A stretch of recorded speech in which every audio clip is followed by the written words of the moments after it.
B-Leaguers, how you going? It's your boy here, Dan, at the B-League Says, and we are propping off for the final week of the year. We are looking at the Super Bowl props this week between the Philadelphia Eagles and the Kansas City Chiefs. Chiefs going for a three-peat, which we know Eagles team looks undeniable at this point. They look absolutely incredible how they've been playing their football every week especially the last month and a half. Even with Kenny Pickett in, they look pretty damn good no matter what. And we're looking at Super Bowl props for this week like every other cuck because that's what we're paid to do. Anyways, I am Dan at the B-League Says. As always, you can find me at the YouTubes for Going4 2 Live. I'm about to post that as it is. And we are going through over on our Discord for Going4 2. It is a free Discord. It's a fantastic place to be. Starting to transition into some best ball content, because it's February. Because why the fuck wouldn't I? And we're going to do that, and we're going to punch in through that, and we're going to talk about some props for this week. As it would be, we have been on a bit of a heater of late. I'm not going to say that I haven't been. On the weeks that were bad, I outright tell you, I've been pretty bad. But, the last 2 weeks, we've gone 6 from 7 and 7 from 8. We've kind of been punching in some good results over the past couple weeks. And I'll be honest with you, part of it's luck. I'm not going to lie to you. If you're going to miss out on Kenny Gainwell yards, it's not the greatest place to be, but sometimes you got to ride that luck, and we're riding that luck into some pretty good props. Now, as you have probably seen, I'm trying to find the link here. Where are you going for two? Trying to find the link? No link? That's okay. Someone else will post it. That's fine. That's what we're here for. Being pretty lucky with some of these props. They've fallen our way at the last play here or there, so I'm not going to take all the credit. I really wish I should, but it is what it is. I should take more credit though. We've done some pretty good work this year, and I'm pretty happy to say that this has come to an end. I'm tired. All these dynasty shows, they just die, and the weekly shows, they die at, week 16. No, I've punched out an extra 5 weeks, and I am exhausted. I'd like a Saturday free. I'm not going to lie to you. I feel like I deserve a sleep in, but here I am doing a prop show because of the passion, right? Or something like that. Either way, as always, if you know my method, I've gone over this, I think, every week, and we always want to hit the overs on everything, right? Because we believe in humans, we believe in human performance, and we, as a race, as a being, humans, we're not that good, and we fail more than we have. So if I've hit it under that you don't like, this is where a lot of our success comes from. Everyone wants to go, higher. No, it doesn't work like that. Hit some lowers. Look at a prop and go, why is that line set like that? Why have we done this? How do we get better from there? And how do we pick a better prop? Because if it's going under, it's going under. And speaking of going under, we're going to start with prop number 1 this week. We're going to look at Travis Kelce at 61.5 yards. He started at 63. He fell to 61. He's back up at around 62. So the good thing about that is that the people setting the lines, they're ballparking in there. So when I first started, and to be honest, I wrote the show out maybe Monday or Tuesday last week when lines fell, because I tried to give myself the best idea of what they were and to see how much these lines manipulate as we go, because that's what we want to see, right? We want to see, hey, some days tomorrow, it's been a week and a half. If he's dropped by 5 yards, there's a good chance he's gonna keep falling. Obviously, with Philly, they can be exposed in the slot a little bit. Obviously, Cooper DeJean's not the biggest unit, and then you have to throw in their linebackers in there. Obviously, Oren Burks, he's been thrown in because of Nakobe Dean. How good is Zach Bourne? He's had a great year stat-wise. He's been pretty damn good. Maybe I'm going to talk about Chauncey Gardner-Johnson soon as well. They have ways to make it count, but they can be hitting the slot, and that dink and dunk, we know that the Chiefs are good for it in that regard. So when you look at it like that, okay, Kelce might go over, but his performances probably would not lean that way. I have a feeling, I was saying that a lot today, that these odds are from, again, a week ago. I'm going to say that a few times today. But let's start with Philly. Allowed the fewest receiving yards to Titans this year with a brutal 34 yards per game through the regular season, while keeping Kraft to 26, Higbee to 54. Only Zach Ertz this year has had any success on them, and that was last week or the last time they played. He punched them for 100 yards in the mouth. But that seemed to be because Terry McLaurin was on lockdown. He didn't really do too much. Ertz was the guy that was free. If anyone's been watching Washington over the last, they don't really have a second receiver. It's been a mix of De'Ami Brown, Olamide Zaccheaus. There was some Noah Brown weeks in there too. So it was either going to be a bit of Zach Ertz or a bit of nothing. I thought it was going to be some Austin Eckler. We got some good results with that in the last time we played. But it is what it is. Philly shut down Terry McLaurin. Ertz was the direct beneficiary. If Kelsey's the main man here, he'll get the same treatment. Now, as much as I am a believer in Xavier Worthy and whatever else they have, and the buzzword this week has been Marquise Brown, like he's done a thing. We're going to talk about him a little bit later too. I really don't know if you want to experiment with Marquise Brown, DeAndre Hopkins, Juju Smith-Schuster, Justin Watson, Noah Gray, Peyton Hendershot in the Super Bowl. So I don't see a reason or a way why Kelsey isn't the main guy that they go to, unless it's something like Xavier Worthy for a few plays here or there. So if that's the case, if he's going to get that treatment, if he's going to get that main man treatment, Philly going to try to lock him down. And as you saw in the Super Bowl last time they played, he did quite well. Kelsey's been all over the place, but that is his consistency, that he's all over the place. People want to say that's inconsistent. No, that's the pattern. Against decent defenses, he gets shut down. That's consistent. That's not inconsistent. That is the consistency. Against good ones, he plays all right, So against bad defenses, he plays well. So, this isn't a bad defense. This is Vic Fangio. This is a good defense. There's a chance he's getting shut down this week. So he's been under this quota in 3 of his last 5 weeks with 2 games under 30 yards in that span. He's been under this quota of 61.5 10 times this year. That's the consistency. We want to look at that as him being inconsistent. No, he's showing his hand. Against good defenses, he's gone under 10 times. That's the hand we're playing this week. Pick number 2, Chauncey Gardner-Johnson. We're going to go higher than 4.5 combined tackles. Now, I like this prop.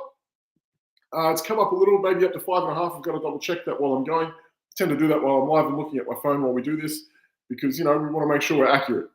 But yeah, Chauncey Gardner-Johnson, weird year for him. As it would be. Let's get this prop thing up here. There we go. I'm going to keep this simple. Over the playoffs, he's been legit lights out for Philly, and he seems to be a big game player. I think about I want to say it's CGJ Jr. Well, whatever it may be. He seems to be that big game player. He puts in some big hits, pops up for an intercept or a fumble recovery. He seems to be that crafty guy that seems to have a noose for propping up when it matters most. And I feel like that's about him there too. So he'll be in the box a lot. He seems to be the guy that pops into the box from the safety role. It doesn't seem to be Blankenship, although he can come down and help out the cornerbacks every now and again. I think he's going to see a lot of Kelsey Gray, Pacheco, some Hunt. He's going to come in and make some tackles in that regard. Everyone loves the Patrick Mahomes prop this week of his rushing totals. We're going to talk about that in a second. Someone's going to tackle the guy that's going to tackle him. He's going to be that guy in the box. It's probably going to be Gardner Johnson. If Mahomes' line is 6.5, 7, or 6, we're going to talk about him in a minute. Johnson's a direct beneficiary of this. So I feel like that's something we need to exploit in that regard too. So in that regard, he gets used those blitz packages as well. I can also see him being about the line. He's hit 5 or more in back-to-back games, which is about as consistent as his season's been. He's been out, arrested, or on other teams. I think he was in Detroit earlier. He's settled back into this quality form, and I feel like he's going to have a big, big week. Pick number 3, Patrick Mahomes. We're going to go the lowers on him on a few things, and it's one of those things, but higher on 1 or 2 others. So bear with me with this. We're going to go Patrick Mahomes. Patrick Mahomes. Post Mahomes. Here we go. Patrick Mahomes, lower than 36.5 pass attempts. We're going to go on his rush attempts. It's now come up to 6.5. I got him at 5.5, so I was a pretty happy camper with that. We're going to go higher on his rush attempts. Even at 6.5, I still feel pretty comfortable with that. Look, the Eagles hold the most possession when on offense at 32 minutes per game, so they're a slow team. So we've got that. We know this. They're one of the slowest teams in the league, if not the slowest team, with a controlled tempo, run-heavy team, and I can't see that changing. So the Eagles are going to hold the ball a lot, and the best way to keep Mahomes out of the game is keep him on the sideline. Slow games are going to be a winning game for the Eagles this week. I can see that happening. I don't see that changing. They'll have turnovers and 3 and outs as well. That's going to happen. I understand, like everyone else versus the Chiefs, that happens a lot, but not enough where it changes so much of what they do. They've been friggin' amazing this year, Philly. People might say I'm a hater because I'm a Giants guy. No, I'm a hater of the fans. Philly fans can go fuck themselves. Let's be real. They're the worst of, they're up there with Millwall. They're up there with Millwall and Liverpool. I'm going to say that. They're some of the worst fans in the world. However, their team is fucking amazing. They're really good to watch at times. So, we know a few things about Patrick Mahomes. When he throws a strike, he strikes. And we know that. He doesn't need to throw 7, 8, 9, 10 times to get up the field. He can go deep with the best of them. When he has to, when the time's right, he can do that. You need to go 80 yards in 3 minutes, he can do it off 3 throws. We've seen him do it time and time again. So we know that. If they're going to hold the ball, he can punish them this way. I don't think also leveraging a ding and dunk offense against a tactic against Philly's ridiculous secondary is going to work either. You look at Slay, you look at Quinyon Mitchell, you look at Blankenship at the back there. Dink and dunk, you're looking at in and around there. I'm not sure that's the best thing to do. You can kind of get after him to a degree. It happens. Where's Darius Slayton? He'll tell you this. Look, teams tend to try to run on Philly a little bit more than normal as well because of this. So Philly allow 4.5 rush attempts per game to the quarterback. Chiefs 4 to 12 for Jalen Hurts. They allow the fifth most in the league. So Hurts at 9.5 is in play as well because we know he's good for it. More on that later. And Mahomes has 18 rush attempts in the playoffs alone. So 11 versus Buffalo, 7 versus Houston. So 9 at least. So his line at 6.5 is good to go too. That Eagles defense is amazing. Vic Fangio's been great. It's worth noting for Patrick Mahomes. In 8 appearances versus Vic Fangio, Fangio is 0-8 and 2-6 against the spread. So Mahomes versus Fangio against Denver and Miami has had the upper hand every time. So I don't feel too bad about that. Pick number 4, George Karlaftis. The popular thing to do is bet against him. I'm betting on him. George Karlaftis higher than I'm a big fan of his game, and as sharp as Jalen Hurts is, he does take the odd sack, doesn't he? He does like to get hit behind the line. He does make some bad decisions. So we saw what the Rams did to him, 7 sacks. We saw in 2 games what Frankie Louvu did to him. He got home twice last week, and he did that to him earlier in the year. So he had 4 sacks on on Jalen Hurts. He's had 4 sacks on them alone. Those outside guys can get through. Philly O-line, so Hurts, he's been hit 11 times in 3 games. So something to take notice. And everyone's want to talk about their O-line being amazing. You've seen what happens. A bit of their O-line has been beat up. Was it Jurgens and the other guy, the left guard, they've been injured a little bit? You've seen the odd mistake from Lane Johnson and Jordan Mailata. It's happened too frequently. Like, when I talk about how good the Philly O-line is, it's amazing. You Philly fans, shut the fuck up. I'm not having a knock. They're amazing. However, 11 times in 3 games? Come on, you're talking about Steve Spagnuolo. You don't think he doesn't know how to exploit this? Come on, stop it. Bit of a quiet start to the season for George Karlaftis. He started to hit downhill a little bit more over the last month and a bit. He's had 6 sacks, or 6 of his 8 sacks have come in the last 5 games. So of his 8 sacks this year, 6 have happened in the last 5. Chris Jones probably going to get all the attention. I could see Furious George slipping through once more.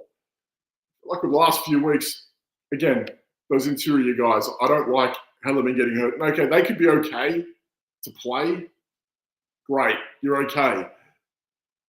They're fine. The Chiefs guys are fine. They're ready to go. You think okay is enough? I don't think so. If Jones is anywhere near Karlaftis, I know who they're going to stop. They're going to try and stop Chris Jones. Karlaftis is going to get after it. I've got a feeling he's going to get home on half a sack.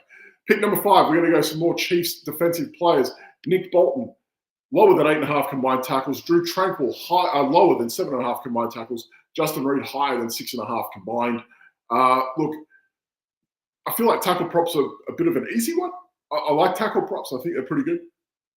Because Philly's going to run the ball, and we're going to say, oh, well, the tackle should be there. But yeah, no. How about that? Look, the past few weeks, obviously, going through the playoffs, you notice the trend, looking at opposing linebackers versus Philly most weeks. It's there. A hit on Wagner and a hit on Louvu with a sack last week, or the last time they played.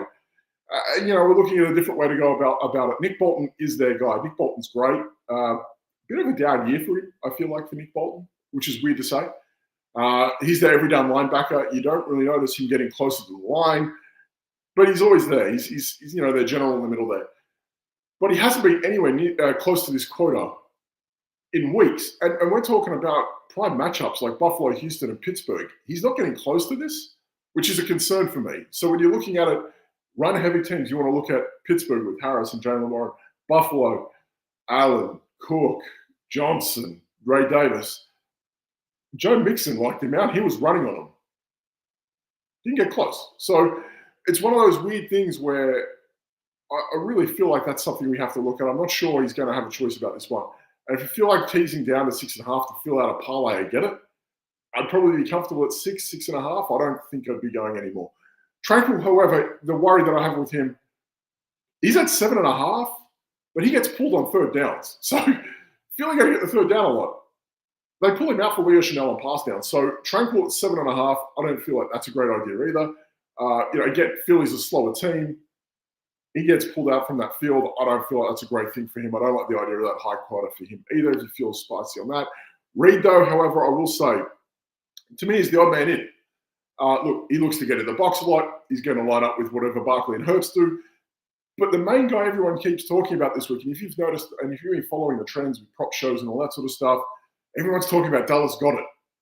The direct beneficiary to that is going to be Justin Reed. So not only is he going to get a lot of Hurts, a lot of Barkley, a lot of Devontae Smith crossing his path as well. I feel like that's going to happen too. But he's going to get a lot of Dallas Goedert.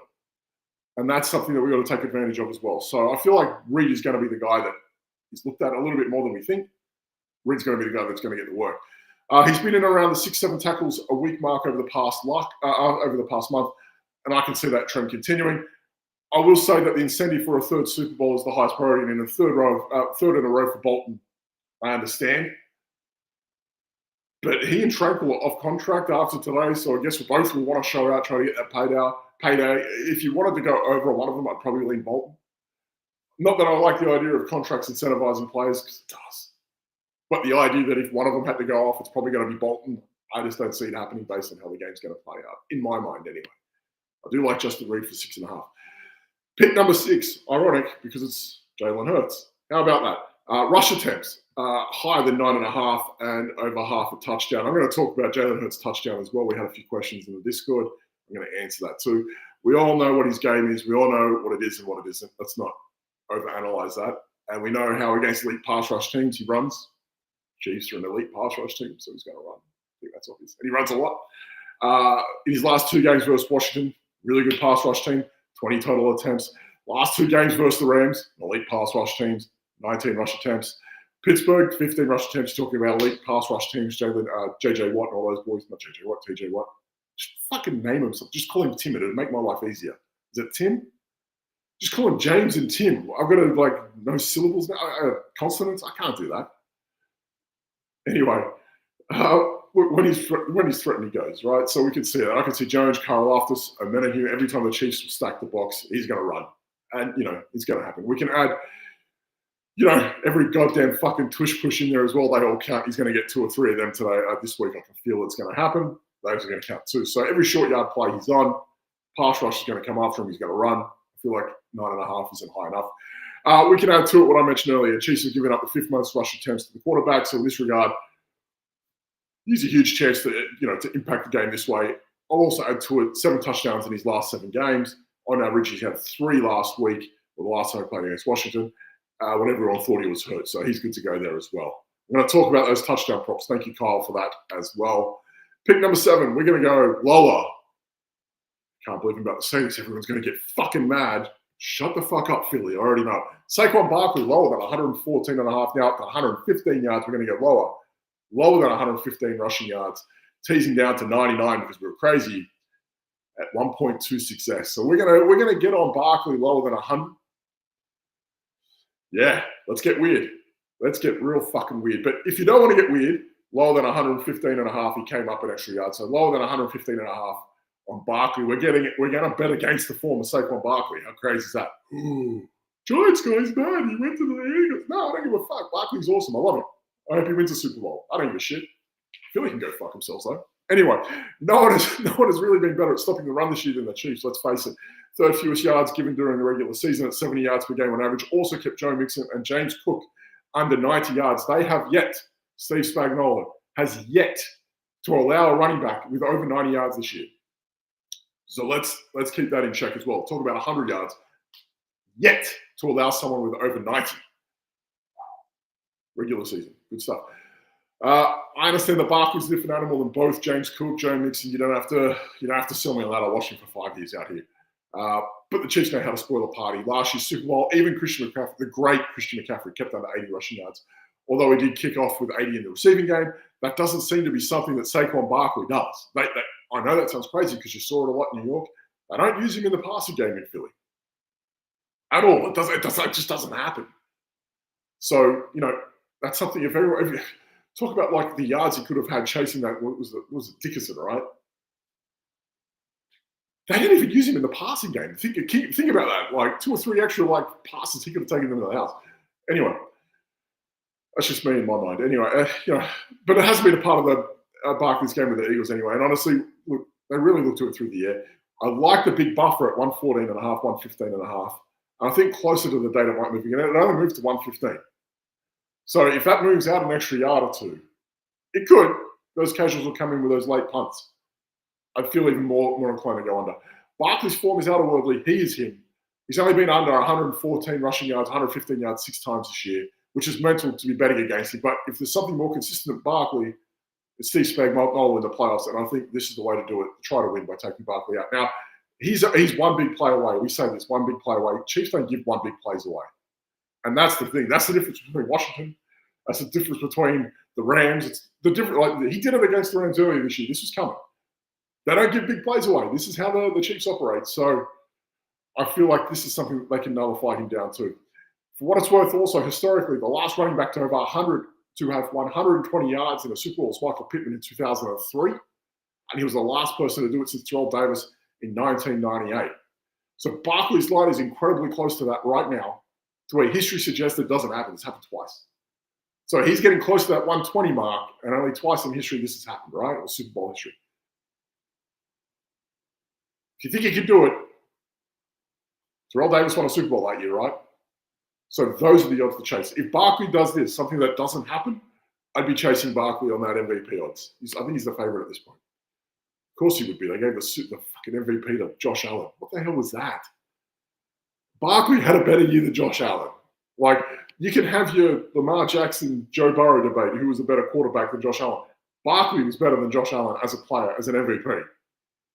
Forget the rest of it. So you watch. Philly win the Super Bowl, Barkley's the MVP. This is how they're going to source it around. Oh, we're going to give it to Barkley. Get the fuck out of here. Anyway, pick number 8. We talked about him a little bit. Dallas got it. We're going to go higher than 52.5 receiving yards because it does tie in with that Justin Reed pop that we like. And higher than 4.5 receptions. And rivals, if you want another one because Marquise Brown, go fuck yourself. We're going to go Dallas got it with the negative 11 over Hollywood Marquise Brown or Marquise Hollywood Brown. I don't know what his name is. Shit. Dallas got it quietly. Has been the top Eagles receiver over the past month. We don't look at it because of Barkley or because of Kenny Pickett or because of Hurts or AJ Brown reading on the sidelines. We don't look at got it. We don't. We just, he's there. He's the shrug guy. Oh, Dallas is free. Throw it to him. Like, that's what's happening, right? So got it. He's been over this marker in 3 of his last 4, including an 80-yarder against Washington last week.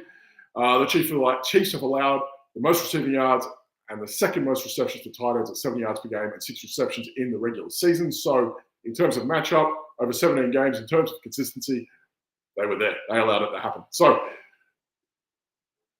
the reception line seems to be on the money at 4 for him, but the matchup is right. So I don't mind. If that went up to 5.5, I'd still think I'd feel pretty good about that too. So I feel pretty good about that. Rivals option, I prefer him versus Kelsey. I don't mind that also, but this is what we have so far. But Hollywood Brown somewhat worked himself ahead of DeAndre Hopkins and as the third receiver for the Chiefs behind Worthy and Kelsey. Philly aren't really known for giving up big plays, and that's what Brown leans on most. I'm betting on a quiet day for Brown, even though he has the plus 11 start. A big Dallas got a day to go ahead with it. I kind of like that too. Here we go. Discord props. Now, we had a lot of Discord questions or some questions in the Discord and the Twitters and all of the X's and that sort of crap. But we had a couple questions that came in. I've asked for those, and we had Jeff Lambert, our leader at GoingFor2. He mentioned DeAndre Hopkins higher than 11.5 receiving yards and higher than 1.5 receptions. So, Jeff, the truth is, if this was 3 weeks ago, I might have said absolutely. But this time, it seems to be Marquise Brown that's come back and eaten the work. Hopkins has gone from nearly 6 targets a game in his first 10 games without him to 1.5 with him. So, you're talking about 1.5 receptions. He has to go 2 for 2. And that's not really happened since Brown's come back. He's not getting that, right? So it's not happening. So it's that means you need to at least have 2 targets. He has to catch both of them. In the last 2 games, he's at what? Average receiving. What he's receiving yards, he's had what, 7 and 11? So not great. He's also sniffed, he's not sniffed anything this year near 11 yards per reception since November. So his yards per reception at 11 have been nowhere for like 2.5 months, 3 months. He's not getting the targets and he's not getting the receptions. So, like, a lot of wishful thinking, right? So you need Hopkins to outwork Juju Smith-Schuster. I know that sounds funny, right? And then you need him to compete with Marquise Brown ahead to be the third receiver. There's a lot that you need to happen for that to happen. And you need just yards per reception to go up, which is something he hasn't done 3 months. So I would lean into the following instead. I'm not going to say don't get on DeAndre Hopkins. I feel like there's a couple good props that are there for him. What I would say is to do this instead. Look, he has a highest reception prop at 8.5 yards, or his first reception prop at 7.5 yards instead. That's what I'd suggest. So you can look at Underdog and check out all these other props. Just take your time with it. We know the targets and receptions are going to be hard to come by. And if he does get one reception, it's probably not going for 11.5 yards. But his first reception, on the odd chance he gets 2 to 3, it's probably going to go for 6 or 7, right? Because that's where he's at. I would probably lean into this prop instead. I wouldn't get a lot of those props on, but I would have a look at that and said highest reception over 8.5 yards, or his first reception prop of 7.5 yards instead. That's what I'd look at. Because I'm not sure you want to bet on the workload. Because the workload, it's not there. And that to me is the risk. We're going to look at a question from Kyle because he is the goal line guy over at FPC. He does some great work over there, some incredible study.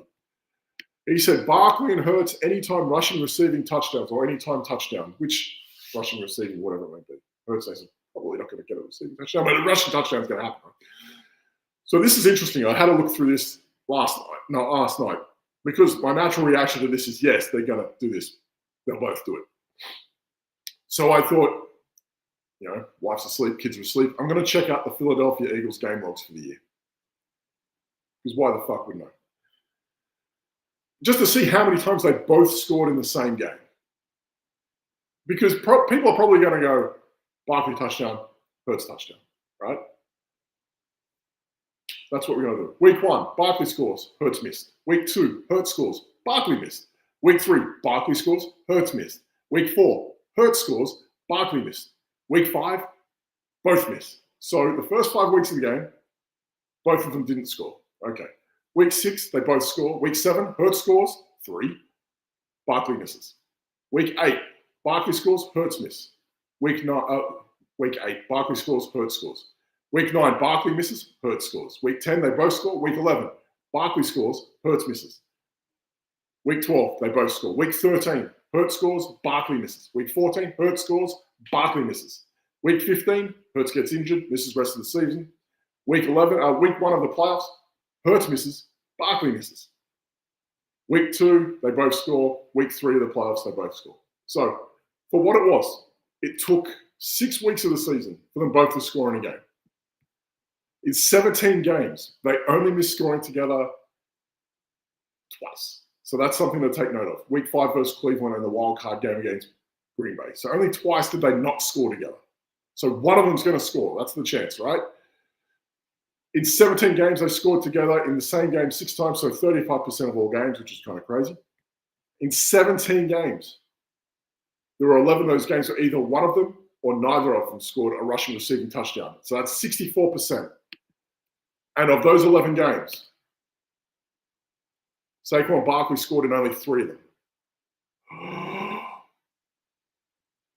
So in 64% of games where one of them scores, 27% of that time, it's only Barkley.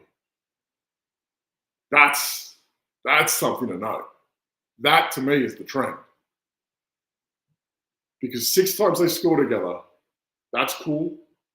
But the bigger one is if that Hurts scores, there is a very big likeliness that Barkley will not. He's probably going to score. He gives a fuck what I say. Either way, the last 2 games of the year was the only time in the season where they have scored both a rushing or receiving touchdown in the same game, back to back. So last week, Washington and who they beat before that? The Rams. That's the only time this year where they both scored in back-to-back games together. Back to back. That's crazy. Kansas allowed the 4th only allowed 4 rushing touchdowns to quarterbacks this year. And in their 19 games this year, that's 21%. So I'm not going to say Barkley's not going to score. I'm not going to say Hurts isn't going to score. I'm not going to say they're not going to score together. What I'm going to say is instead of putting them both on the same ticket, because if one of them doesn't score, which we've seen the likeliness, right? 11 times this year, and the likeliness that it's not Barkley is higher than Hurts, I'm probably not going to put them on the same ticket for the same prop. I'm not going to get Hurts rushing touchdown and Barkley rushing touchdown on the same prop. I want to spread that out. That's where I'd lean into it. Just in terms of a strategy for you, so they're probably both going to score, and they probably can score, but you go through those game logs. For them to not do that 11 times through the year, that's a lot. Just saying. I'd lean more on Hurts to score this year. I think that's pretty cool. I'd probably even tease that up to 1.5. But again, I don't think I'm putting them both on the same ticket.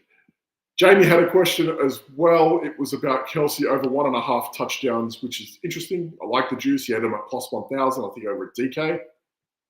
We're an underdog family over here. So we know as an outside shot, this is something. But just, I wanted to do some numbers because I'm a numbers guy. In his career, he's got 10 multiple touchdown games out of 175. So 5% of his games he's gone for a double touchdown, which is still quite incredible when you think about it. His most recent regular season double touchdown was against the Chargers in 2022. In the playoffs, he's done this 4 times. So 16% of his playoff games, he scored double touchdowns. I think that's a cool stat. Most recently was at Buffalo last year in the conference championship. In the Super Bowl appearances, 4 Super Bowl appearances he has 2 touchdowns, one against Philly. The other, I think, was against, I want to say San Francisco. We'll say San Fran. I don't think it was Tampa. It wasn't Tampa. He had a big game, he didn't score. So there's that. The likeliness that he's going to score, so to have 14 career double touchdowns is amazing. 1 a year. Jamie's riding on the emotion of maybe he gives it up after this. I don't think he will. But a double touchdown in the Super Bowl will probably get you an MVP. And after that, I get it. I wouldn't blame him if he did. We're going to wrap this up very quickly. We've been going for 30 minutes, our final prop show for the year, but we're going to look at a couple outside props to have a look at. We're going to look at outside props, touchdown props to have a look at. Patrick Mahomes rushing is at 2.49x. It's a decent one to get home on the ground against the Eagles. AJ Brown at 1.29x. I feel like that's a bit of a buffer because we're still not sure which way McDuffie's going to lead. I don't mind Brown to have a big game either. I think quietly people put a bit of disrespect on his name, and if anyone likes to show up and have a big game against Kansas, he's done that a few times in his 5 career games. He's had a couple big blowouts for them. Even with the Titans, he had 1 or 2 big games. As B, Juju Smith-Schuster at 3.9x. Why the fuck not? Dallas got it at 1.65x, and an outside one because he always has that one big play in a Super Bowl out of nowhere. Justin Watson. I know. He seems to just pop up and have like 1 reception, and it's either a big 40-yarder or a touchdown. Maybe. Justin Watson at 17.05x. On a few of my fuck-around slips, I've thrown that in. Just to do it, right? Because he's as good of a chance of catching one as Kelsey is to at this point, I think. That's just me. Outside rushing props as well. Kenneth Gainwell first rush attempt to go over 3 yards. I don't mind that. Xavier Worthy over 6.5 yards on a rushing attempt, or rushing yards over 6.5. He seems to get that sweep every now and again. And Kareem Hunt, I feel like, is a bit of a given at over 11.5 rush attempts as well. I have given you guys all the juice today. I have given you everything. Stats, information. Why would I do that? I don't fucking know. Either way. This is the last prop show for the year. I am Dan. I am at the B League Says. I don't think I'm going to be on X anymore. I think I'm going to give that up. It's a bit of a shit show. Not a big fan. Musk can go fuck himself. Either way. I think this might be it for me over on X. Might be just Discord only. That'd be cool. Either way.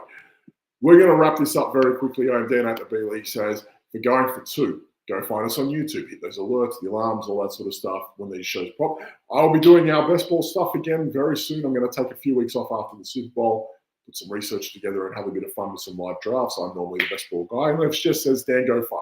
Go fight, which could happen. Jeff might say, Dan, get out. And that would be fine. Either way.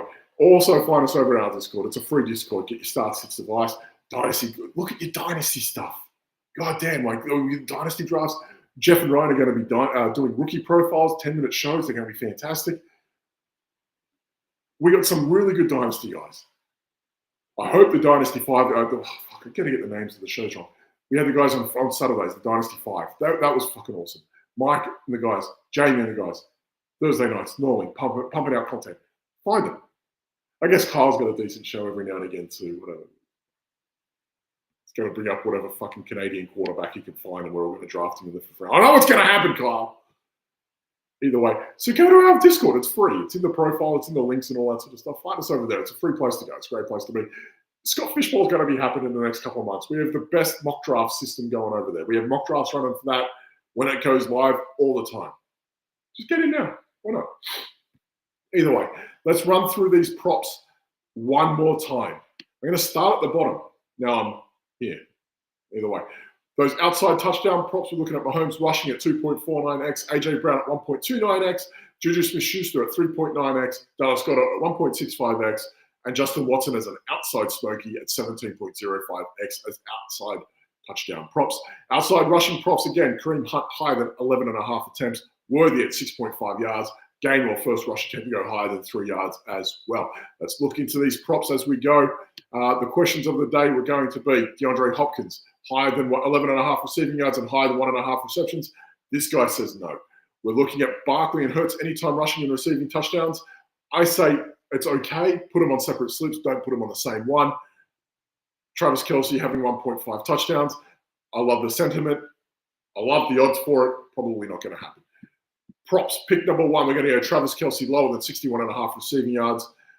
I like that one a little bit. Pick number two, Chauncey Gardner-Johnson, higher than 4.5 combined tackles. Pick number three, Patrick Mahomes, lower than 36.5 pass attempts, higher than 5.5 or 6.5 rush attempts. So 36.5 pass attempts, we're going lower.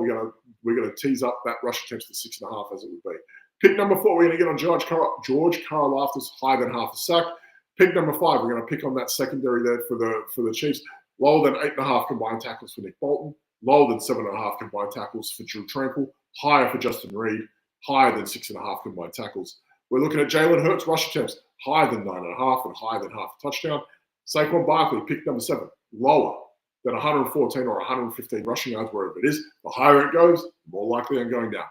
So we've got that. You can go to 99.5 yards at 1.26x if you're feeling saucy and trust that Chiefs defense as well. Pick number 8, Dallas Goedert, higher than 52.5 receiving yards, higher than 4.5 receptions, and over Hollywood Brown with the plus 11. Goddard would be minus 11 in the rivals as well. That is it for me. I have given you 40 minutes of my life. I'm going to go enjoy my Saturday. I am done with you. That's it. I feel like we're pretty good there.